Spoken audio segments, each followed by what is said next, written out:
आज ईद का त्यौहार है, तो इस ईद के त्यौहार पर मैं आपके माध्यम से सभी को बहुत बहुत बधाई और शुभकामना देता हूं। दूसरा, आज के इस पत्रकार वार्ता में मुख्य रूप से जिसलिए आप लोगों को बुलाकर मैंने जो बताना चाह रहा हूं मैं, कि जैसे हम देख रहे हैं कल मानसून सत्र केंद्र यानी संसदीय सत्र जो शुरू हो गया है, और उसमें कल के घटनाक्रम से जो चीजें निकल करके आई वो बहुत ही एक प्रकार की चिंता पैदा करने वाली है, बहुत ही एक प्रकार से ध्यान आकर्षण करने वाली है। इस बार के मानसून सत्र में आखिर संकेत पहले मिलते हैं कि किन किन बातों को लेकर के चीजें आगे बढ़ेंगी। तो ऐसा माना जा रहा है कि इस बार किसानों के लिए, युवाओं के लिए, महिलाओं के लिए, पिछड़े वर्ग के लिए कुछ योजनाओं पर चर्चा जरूर लोकसभा के सेशन में होनी थी, होनी भी है अभी, और उसमें कई प्रकार की बातें उनके अधिकार क्षेत्र को बढ़ाने के लिए आने वाली है, ऐसा जो पहले से इंगित है। लेकिन विरोधी पक्ष कांग्रेस का एक हमेशा एक टारगेट रहा है कि कभी भी देश में कोई अच्छी बात होने की संभावना हो तो उससे पहले कुछ ताकतों के साथ मिल करके उन चीजों को कैसे डिरेल करना है, प्रारंभ में ही उसके ऊपर कोई ना कोई प्रश्न चिन्ह खड़ा कर दिया जाए। तो जिस प्रकार कल उन्होंने ये सब किया है कि एक कंपनी है पेगासस, जिसकी मदर कंपनी एनएसओ है, उनके माध्यम से जो जासूसी और फोन टैपिंग की बात चलाई गई है, वास्तव में तो कांग्रेस का एक चरित्र रहा है कि जैसे वो खुद हैं ऐसा ही वो सबके ऊपर लांछन लगाने की बातें करते हैं, क्योंकि उनका इतिहास भरा पड़ा है। जब अपने यूपीए के कार्यकाल में ये सब वो करते रहे, न केवल विपक्षी दल के लोगों के साथ, बल्कि उनका तो अपना घर भी इन चीजों से भरा हुआ है कि अपने ही लोगों की फोन टेपिंग, अपने ही लोगों की जासूसी, ये सब वो कराते रहे हैं। उनको लगता है कि शायद सभी ऐसा करते होंगे, जबकि हमारी सरकार का किसी प्रकार का दूर दूर तक इसके साथ कोई लेना देना नहीं है। और उनके यहां का इतिहास तो ये है कि आपको ध्यान में होगा, एक बार उस समय के वित्त मंत्री प्रणब मुखर्जी ने, जो उस समय के गृह मंत्री थे पी चिदम्बरम, उनके खिलाफ कितना एक सीरियस, एक खतरनाक पत्र लिखा था कि गृह मंत्री वित्त मंत्री के फोन टेपिंग करा रहे हैं। कैसे चंद्रशेखर की सरकार को दो जासूसों की कहानी बनाकर कैसे गिरा दिया गया। कांग्रेस ने अपना समर्थन वापस ले लिया था। 9000 लोगों की ऐसी एक लिस्ट है जो यूपीए के समय जिन लोगों की फोन टेपिंग होती रही, 9000। तो ये इतिहास भरा पड़ा है उनका, क्योंकि उनको किसी पर भरोसा ही नहीं रहता है। लोकतांत्रिक तरीकों से चीजों को चलाने का उनका विश्वास नहीं है। लोकतंत्र की हत्या कैसे की जाती है, ये इमरजेंसी में हमने देखा है। ये भी उसी कांग्रेस के कारनामों की एक उदाहरण है। तो इसलिए जासूसी में उन्होंने अपने जो साथी उनके थे, चाहे वो सीताराम येचुरी वामपंथी नेता हैं, जयललिता हैं, चंद्रबाबू नायडू हैं, ममता बनर्जी हैं, उनके फोन टेपिंग ये उन्होंने कराई। इनकी शिकायतें रही हमेशा। जब न्यूक्लियर डील था उस समय अमर सिंह की फोन टेप कॉल्स ये इन्होंने कराई है। अमर सिंह ने खुलकर शिकायतें की कि मेरे फोन कॉल्स को टेप किया जा रहा है। तो ये इनकी संस्कृति रही है, इस संस्कृति से बाहर नहीं निकले हैं। और जब भी कोई, इनका टाइमिंग बड़ा सेट होता है। इस टाइमिंग में जब इनको लगता है कि आज हमें और कुछ नहीं मिल रहा, क्योंकि इस समय नरेंद्र मोदी जी का जिस प्रकार का पिछले 7 साल से 8 साल से कार्यकाल जो अब पूरा हो रहा है, इसमें इनको कुछ नहीं मिला है। जनता हित की, राष्ट्रवादी विचारधारा की एक सरकार चल रही है और इसमें खास करके वो भी जब षड्यंत्र रचते तो विदेशी सहायता लेकर रचते हैं। यानी अब ये अगर हम पेगासस देखें तो एक दिन पहले 18 तारीख को एक स्टोरी ये लीक कराई जाती है द वायर के माध्यम से, और ये द वायर भी ये वामपंथी पत्र है, वामपंथियों का एक इस प्रकार का एक बना हुआ है नक्सस। और उससे पहले कुछ दिन पहले यूरोप के अंदर एमनेस्टी नाम की जो संस्था है वो अपने वेबसाइट के ऊपर इन कहानियों को चलाती है।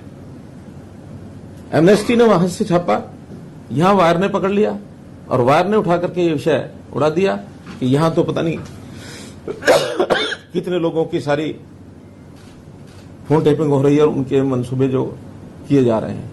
हमको क्या जरूरत है इनके फोन टेपिंग करने की, क्योंकि तो बिना फोन टेपिंग ही जनता में जो बोल देते हैं वही इतना हास्यास्पद होता है कि उसी का जो इनको खामियाजा भुगतना पड़ता है। तो हमको इनके अंदर की बातें ज्यादा निकालने की जरूरत होती नहीं है, ये बहुत कुछ वैसे ही बोल जाते हैं। और इस सारी स्टोरी की सत्यता तो, ऑथेंटिसिटी तो हम इस बात से दान कर सकते हैं, ये एमनेस्टी संस्था ये इंटरनेशनल है, तो इंटरनेशनल संस्था की अपने जो उनके जिसको कहना चाहिए उनकी अपनी विश्वसनीयता, उसके ऊपर प्रश्न चिन्ह है। एमनेस्टी जब ये भारत में आकर के काम करने लगी तो इनसे पूछा गया कि आप ये सब काम करते हैं, आपने सोर्स ऑफ फंडिंग ये बताओ। तो इन्होंने सोर्स ऑफ फंडिंग बताने के बजाय ये कह करके कि भारत में काम करना बड़ा मुश्किल है, यहां से बिस्तर बोरी लग जाओ, और ये एमनेस्टी बिस्तर बोरिया बांध के चली गई।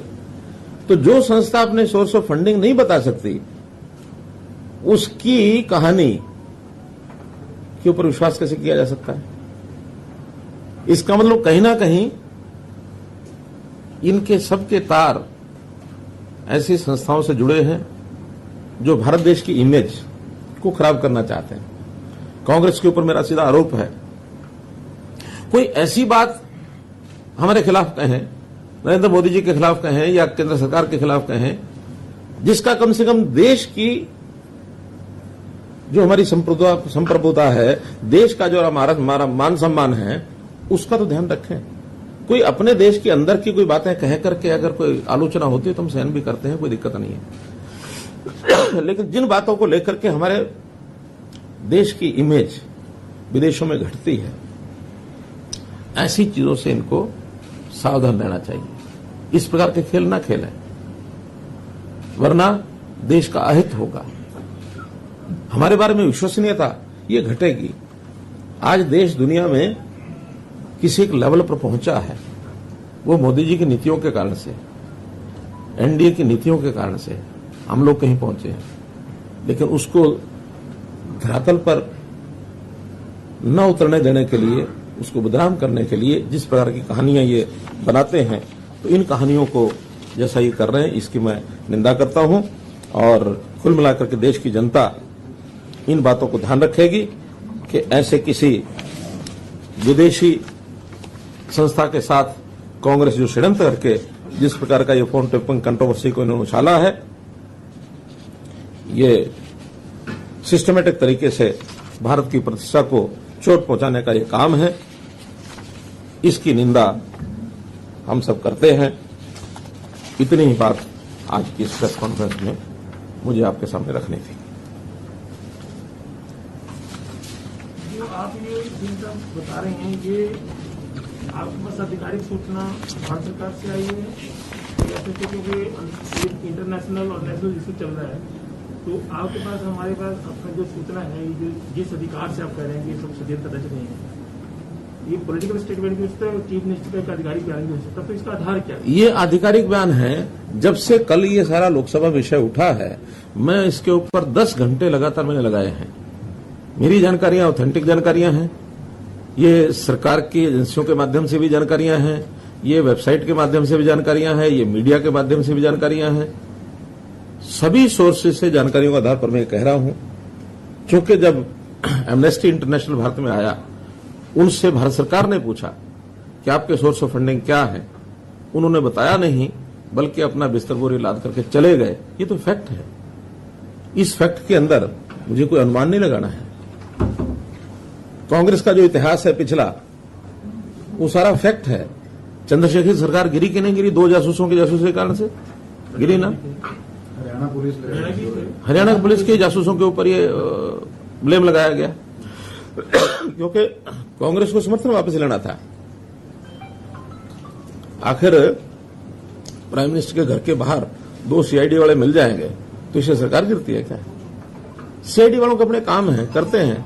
अब मेरे बगल में सीआईडी चीफ बैठे हैं, तो इसका क्या मैं क्या कहूं कि ये सब सीआईडी करने आए हैं यहाँ? इनको आपके आप साथ में लेकर कोई मकसद तो है? मकसद तो यह है कि इनकी जानकारियां बहुत ज्यादा हैं।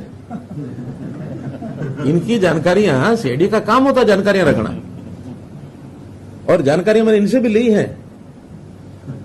ये भी पहले आईबी में थे। यही मैं जानना चाह रहा था जी। नहीं, उसमें मुझे आपत्ति नहीं है बताने में। जो फैक्ट्स हैं वो फैक्ट्स हैं, और ये सारी जानकारियां हम सामान्य व्यक्तियों की बजाय जो प्रोफेशनल इंस्टीट्यूशंस हैं वो ज्यादा जानकारी रखते हैं, हमसे ज्यादा रखते हैं। इनका काम है ये। आपने कहा कि 10 घंटे अध्ययन किया, तो उसमें नाम आया, उसमें कुछ आपकी पार्टी के नेताओं के भी नाम है, तो देखिए इस तरह के आरोपों का क्या है? विपक्ष की जासूसी कराया। देखिए ये जो एजेंसियां होती हैं जो इस प्रकार के खुफिया तंत्र के सॉफ्टवेयर बनाती हैं, उन्होंने एक सॉफ्टवेयर बनाया हुआ है। वो सॉफ्टवेयर दुनिया को बेचते हैं। किसको बेचते हैं, किसको नहीं बेचते हैं, उनका अपना इंटरनल मामला। कौन खरीदता है, कौन नहीं खरीदता, ये खरीदने वाले का मामला है। क्या उनका हेतु होता है, ये उनका मामला है। लेकिन उसके अंदर बहुत से जो उनका डाटा बनता है टेलीफोन नंबर्स का, पता नहीं, हो सकता मेरा भी टेलीफोन नंबर उसमें हो, आप लोगों का भी किसी में हो। तो डाटाबेस जो होता है फोन नंबर्स का, वो जो 50,000 फोन नंबर्स जो रिलीज किए गए हैं, वो उनके हो सकता है टारगेट रहे हों, लेकिन वो टारगेट किसने बनाया और कौन सी कंपनी ने कहां से जाके लिए, और वो सारे कोई उनके ऊपर कोई स्पाईवेयर काम किया कि नहीं किया, ये कहीं कोई प्रमाण नहीं है। मेरा फोन भी है, मैं भी सावधानी से ही अपनी बात करूंगा, क्योंकि हो सकता है मेरे फोन भी कहीं ना कहीं किसी ने लगा रखा हो। दुनिया में बहुत सी ऐसी एजेंसीज हैं जो इस प्रकार के जासूसी काम करते हैं, दुनिया में है। लेकिन हमारा उसमें क्या रोल है?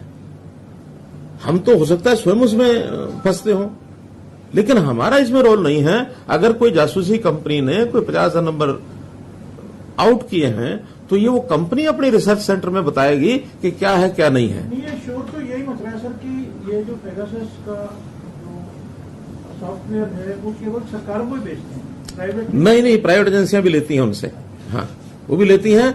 अभी हो सकता है कि प्राइवेट एजेंसियां उनसे प्राइवेट तरीके से लेती हों, डिक्लेयर ना करती हों, क्योंकि बनाने वाली जब एजेंसी प्राइवेट है, ये कौन सी सरकारी है?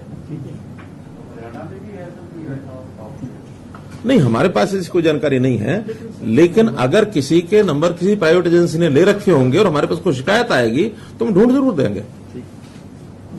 हमारे पास कोई शिकायत आए तो हमारे पास इतने सिस्टम हैं कि उसको ढूंढ जरूर देंगे। सर, इस फोन का मामला है, इसको कांग्रेस जो प्रूफ दे रही है, इसकी वजह आप यही मानते हैं कि जो तमाम मुद्दे हैं जो लोकसभा के सदन की कार्रवाई के दौरान सामने आने जैसे किसानों की बात है, युवाओं की, जो आपने कहा, क्या यही कारण? उनको कैसे ओवरशैडो किया जाए, उनके ऊपर कैसे एक ऐसा मुद्दा डाल दिया जाए जिसके अंदर चर्चा चलती रहे और बाकी सारे विषय गौण हो जाए। मुख्यमंत्री जी, दुनिया के 17 मीडिया ऑर्गेनाइजेशन ने मिलकर ये पेगासस प्रोजेक्ट पर काम किया है। क्या आपका मानना है कि ये सारे वामपंथी विचारधारा से जुड़े हुए हैं? उसमें वायर एक है, हाँ, वायर एक है। तो वायर वामपंथी है, आप सिद्ध कर लीजिए। वाशिंगटन पोस्ट, द गार्जियन, सब ऐसी ऐसी संस्थाओं से जुड़े हुए हैं जिन संस्थाओं का किसी देश के साथ कोई लगाव नहीं है। ये सब अपने अपने तरीके से ये काम करने वाली संस्थाएं हैं।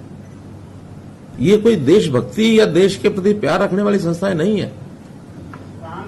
सवाल ये है कि लोकसभा से पहले क्यों आते हैं?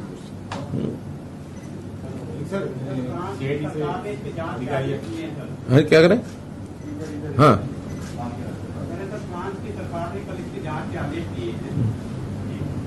सरकार ने, फ्रांस की सरकार ने तो करे ना, फ्रांस की सरकार जांच करे। और जांच के तथ्य जो सामने आएंगे उसके बारे में अपनी टिप्पणी करेंगे कि हाँ सरकार ने किस मंसूबे से की है। क्योंकि कोई दूसरा देश किसी दूसरे देश के बारे में कोई बात टिप्पणी करता है और कोई जांच कराता है, उसका भी अपना कोई मंसूबा हो सकता है।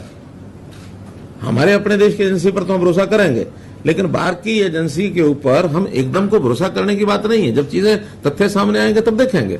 और देखिए, इन सारी बातों का एक जो मुख्य बात है, मान लो ये विषय था भी सही, कोई ऐसा असल में तो कोई है नहीं, लेकिन इसकी कोई विषय को उठाना ही था, तो ये 20 दिन पहले, महीना पहले, 2 महीने पहले, 15 दिन पहले क्यों नहीं हुआ?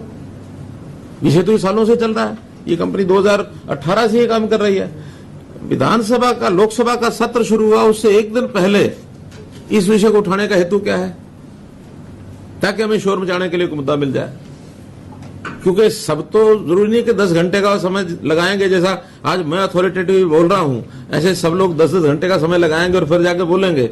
लोकसभा में हर प्रकार के लोग बैठे हैं, अब उनको अपनी बात को ऐसे बताने के लिए कि हाँ भी हम बहुत बड़ा कुछ कर लिया हमने, और उसके कारण से शोर मचाना और विधानसभा का लोकसभा को न चलने देना। क्योंकि पहले भी कई किस्से ऐसे आए हैं, जब किसी मुद्दे को पकड़ते हैं लोकसभा को कितने दिन अवरोध डालना, ये जो अवरोधक है ये वास्तव में देश की प्रगति में अवरोध पैदा करते हैं।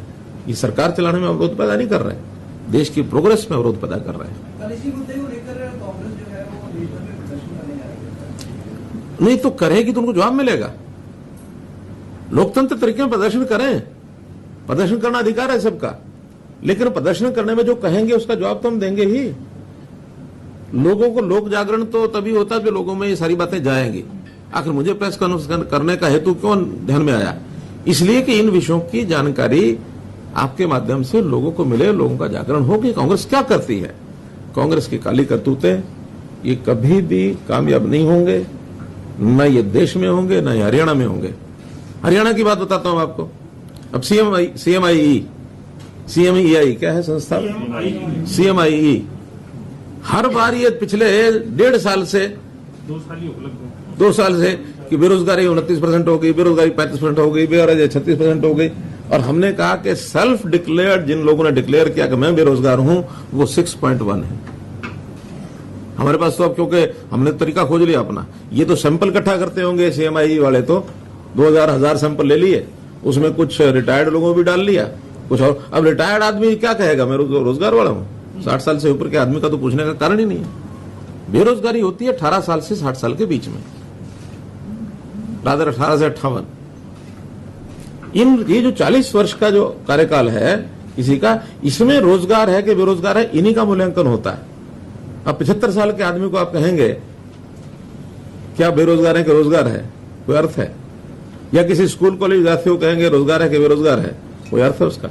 कोई अर्थ नहीं। आपको मंत्री तो कह सकते हैं रोजगार मिला होगा। कुल मिलाकर सेल्फ डिक्लेयर्ड लोगों ने 6.1% लोगों ने कहा कि हाँ मैं बेरोजगार हूं, और मानते हैं 3 से 5% बेरोजगारी हर एक देश में, हर एक प्रांत में, हर जगह रहेगी। विषय हो गया तो इसी विषय में CMI वाले विषय में बोलना चाह रहा था कि मैं बहुत जल्दी फिर मिलने वाला हूं साहब, फिर करेंगे। पाकिस्तान के प्रधानमंत्री की भी जासूसी है, उनका आरोप है कि अपने इंडिया की बात करें। मेरा कहना है कि हमें तो अपने बारे में विचार करना चाहिए कि हमारे देश के अंदर कौन क्या खेल खेल रहे हैं।